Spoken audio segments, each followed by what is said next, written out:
Volkswagen wants to reinvent the transporter, the van, the bus, whatever you want to call it, the original bully. It's called now the ID.Buzz Cargo. So our first chance to drive the ID.Buzz Cargo is in this pre-production format.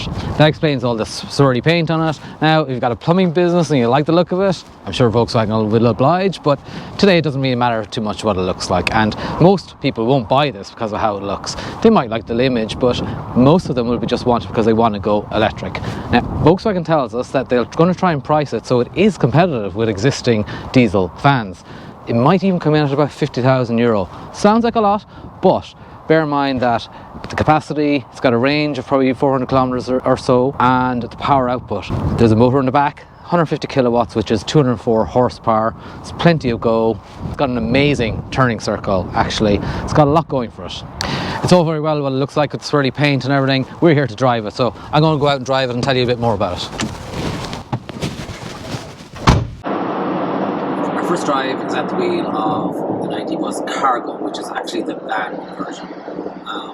So you can see the bulkhead here behind me. This one has a window into the back, but it doesn't feel like a van from behind the wheel at all. It's really quiet, it's really refined, it's very smooth on the boat actually. The noise suppression is really good. Also, so is the bump suppression.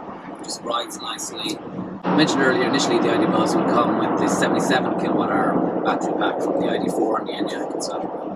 And with that, we expect a range for some of the models are at best of about 450 kilometers. Now, there is also talk of a bigger battery version coming in the distant future. We don't really know a lot about that just yet.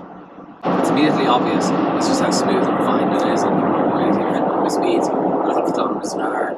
It's idle, it's cruising along, it's very smooth, very comfortable, and it feels like there's plenty of room in reserve. So, while it is a bigger vehicle than the likes of the ID.3 and the ID.4, it doesn't feel like it's lacking in terms of performance and ability. It does feel like quite a different vehicle, a larger vehicle, but it's some worse for it.